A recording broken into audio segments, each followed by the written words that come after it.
سلام، این بار در آفساید یک دیدار و 100 حاشیه. دیداری که قاسم سلیمانی اون رو لبخند پیروزی نامگذاری کرد، ولی بعد از حاشیه‌های فراوانی که براش ایجاد شد به تلخند آبروریزی بدل گشت، طوری که قاسم هفت‌تیرکش و عظما و شیخ‌پری همه با هم رفتن توی آفساید.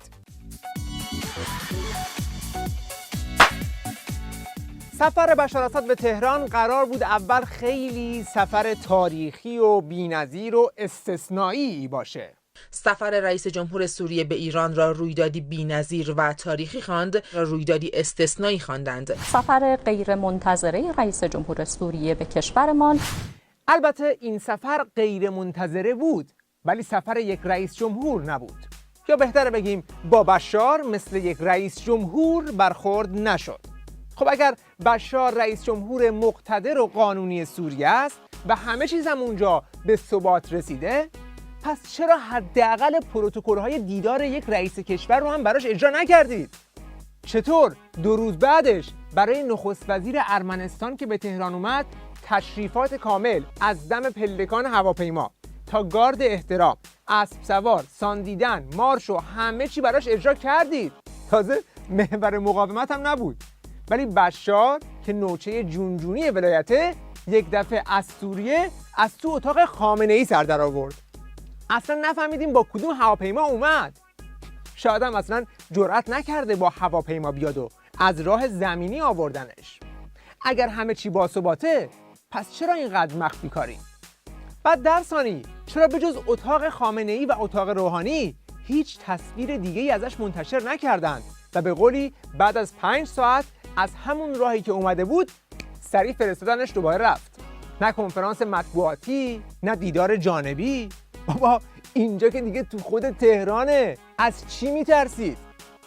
ولی از هر چی بگذاریم این سفر واقعاً غیر منتظره بود.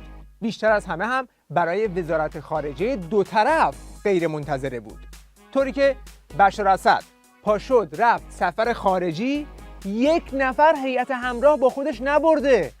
بابا سفر خارجی داری میری، هیچ کی هم نیاد؟ بالاخره وزیر خارجت رو به عنوان دکور برمی‌داشتی میبردی. آخه توی همین دکور هر کی دیگه میره یه وزیری یه مشاوری با خودش میبره ور دست خودش میرشونه. ولی به بشار که میرسه گوش تا گوش فقط مقامات نظام ولایت نشستند. بعد از همه مهمتر توی دیدار مثلا سران 2 کشور برای بشار حتی پرچم سوریه هم نذاشتن. ببین دیگه هیچ کارم براش نکردی، توی دیدار سران حداقلش اینه که پرچم 2 کشور رو میذارن، ولی با بشار اینم نذاشتن. مگر اینکه به قول همون که گفته بود سوریه استان 35 و اینا دیگه به عنوان یک استاندار باش دیدار کردند. حالا تنها دستاورد این سفر چی بود؟ خطیب جمعه موقت تهران از دستاوردهای سفر اخیر رئیس جمهور سوریه به تهران هم گفت. بشار اسد به تهران سفر می‌کند و به سلامت به کشورش برمیگردد. این یعنی پیام ثبات و امنیت.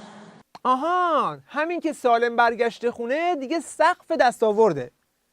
آقا مگه قرار بود چی بشه؟ سکته بزنه، تصادف کنه؟ آقا مگه سفر داخلی نبود؟ از این ور محور مقاومت رفته اون ورش برگشته، دیگه نگرانی برای چی بود؟ این همه مخفی کاری پیام امنیت بود؟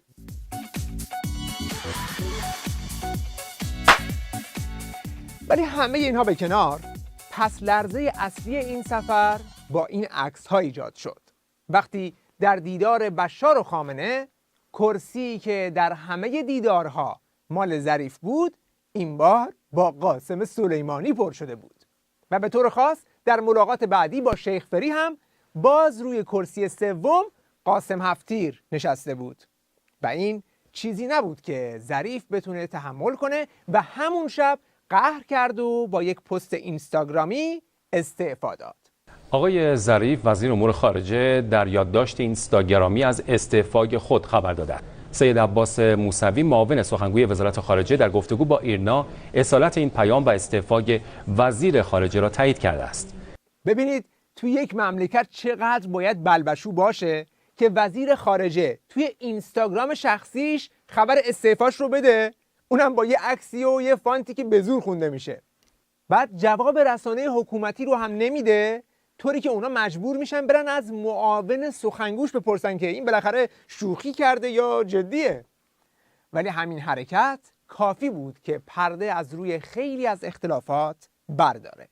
ملاقاتی که آقای بشار اسد خدمت مقام معظم رهبری داشتن، آقای قاسم سلیمانی بودن، آقای گلپایگانی بودن، دیگران بودن، چرا وزیر خارجه نمیبایستی اونجا حضور پیدا بکنه؟ ولی من با شناختی که از شخصیت آقای ظریف دارم، قطعاً یه همچین چیزی با آقای ظریف برخورده. ماجرای قهر کردن و لجبازی ظریف به عنوان تنها نتیجه سفر بشار اسد اونقدر صدا کرد که دیگه همه توی نظام سفر رو فراموش کردن، افتادن دنبال ظریف که همین ریزش نکنه. چون بلافاصله توی باند رقیب فاتحه ظریف رو خوندن و درخواست ممنوع الخروج شدنش رو هم دادن که تازه ظریف باید بمونه و محاکمه بشه به خاطر برجام و اینا. از اونور توی مجلس هم قشقرقی به پا شد که بیا و ببین. مخالفان ذوق‌مرگ نشن از استعفای آقای ظریف. استعفای هنوز پذیرفته نشده. توهین جسد به جسی.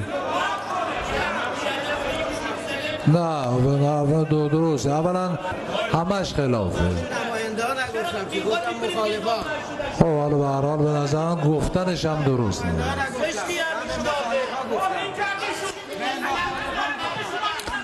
وقت جلسه رو میگیریم. من مخالفان دولت رو گفتم. خیلی حالا بزنم. خیلی. ظریف که یک زمانی برای خودش توی نظام کسی بود و مجسمش رو میساختند، بعد از این استعفا نه تنها اختلافات در رأس نظام رو آشکار کرد، بلکه خودش رو هم دیگه بی‌اعتبار کرد. این که کسی بیاد بگه اکثر نمایندگان آقای ظریف را چون قهرمان ملی است از آقای رئیس جمهور انتظار دارن چه کار کند و چه کار کنه، این خلاف اصول قانون اساسیه. ما اگر شبهای عملیات آقای دکتر فرماندهان ما سنگر رو خالی می‌کردند و میرفتن، اونها رو هرگز قهرمان ملی نمی‌نامیدیم. بالاخره اینقدر ظریف ناز کرد و خودش رو لوس کرد که گفتن قاسم سلیمانی بیاد با یک نامه قضیه رو مالکشی کنه و از اینکه جای ظریف رو گرفتم عقب نشینی کنه تا ظریف برگرده سر کار. فرمانده نیروی قدس تاکید کرده آقای ظریف به عنوان وزیر خارجه جمهوری اسلامی ایران مسئول اصلی در حوزه سیاست خارجی کشور است. سرلشکر سلیمانی تصریح کرده برخی ناهماهنگی‌ها در نهاد ریاست جمهوری که مطرح هم شده منجر به حضور نداشتن وزیر امور خارجه در این ملاقات و گلایه‌مندی وی شده است. البته قرائن نشان می‌دهد هیچ گونه تعمدی در این سهل‌انگاری اداری نبوده است. یعنی اصلاً عمدی در کار نبوده ها، فقط یک ناهماهنگی کوچولو بوده. یعنی هیچ کس خبر نداشته قبلش که همه نشسته بودن، یه دفعه تق تق تق کیه؟ بشار. بشار اومده؟ بگو بیاد تو، حالا یکم زنگ بزنه بگه ظریف بیاد. بعد دیگه همینجوری گرم گپ زدن شدن و خاطره گفتن دیدار تموم شد ظریف یادمون رفت. نگفتی بهش؟ حالا موقع عکس گرفتن و فیلم گرفتن هیچ کی یادش نبود. بعد برای مالکشی قضیه مجبور شدن توی سایت خامنه‌ای از توی همه عکس‌های ملاقات قاسم سلیمانی رو حذف کنن که دیگه به ظریف بیشتر بر نخوره. حالا این آبروریزی رو هنوز جمع نکرده بودن و با کلی منت کشی ظریف رو برگردوندن سر کار که باز دوباره فرداش توی ملاقات با نخست وزیر ارمنستان این اختلافات یه جور دیگه بیرون زد. این بار مجری مراسم رسمی از روی کاغذ متن از قبل آماده شده رو داره میخونه که باز چون ظریف رو حذف میکنه توی هیئت همراه شیخ فری ولوله میشه.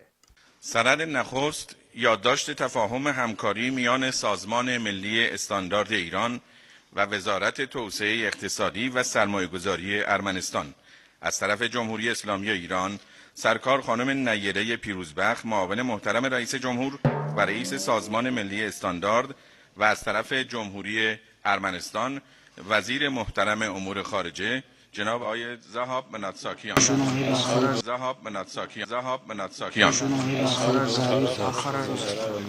بله. از جمهوری اسلامی ایران جناب آقای دکتر ظریف وزیر محترم امور خارجه. خلاصه اینکه دیدار بشار اسد که قرار بود برای نظام پوز اقتدار محور مقاومت باشه، از توش یه تعطیلی روزنامه در اومد که به بشار اسد گفته بود مهمان ناخوانده و بعد هم با استعفای ظریف نقاب اقتدار پوشالی نظام افتاد و این دیدار رو به یک شکست فضاحتبار تبدیل کرد، طوری که هنوزه داد و فغان دلواپسان از دستش به هواست. آقای ظریف هر رفت نشست خونه که چی شده که چرا شما این کارو کرد؟ آقا منو مثلا دعوت نکردن که برم نهاد ریاست جمهوری. شما این مشکل تو دولت داشتی در عدم دعوتت به نهاد ریاست جمهوری، چرا پیروزی یه ملت رو اینجوری خراب کرد؟ آقای دکتر ظریف قرار رفت نشست خونه. این از چشم آگاهان بین المللی دور نموند که آقای ظریف بازی کرد تو بازی شطرنج. چرا این بد کارو می‌کردی شما؟ شما نمیدونستی این پیروزی چقدر عظیمه؟ اما خب بله، بلند شدی رفتی 5 سال مذاکره کردی، 2-3 سالشو مذاکره کردی تو برجام، همه چیز رو باختی، هسته‌ای رو دادی، رفته کشور رو متحد کردی، یارو هم از برجام خارج شده، پاره کرده، ریخته دور. FATF و اون اینستاکس همش منوط شده به این که ما قاسم سلیمانی رو از سوریه بکشیم بیرون، موشکامونم بدیم بره. بله، یعنی با اومدن بشار و این نمایش توخالی نه تنها دردی از نظام دوا نشد، بلکه خامنه‌ای همچنان در دوراهی خفگی بیشتر با تحریم‌ها یا تن دادن به برجام‌های خروج از سوریه و تعطیلی موشکیش در بنبست گیر کرده. وقتتون بخیر و خدا نگهدار.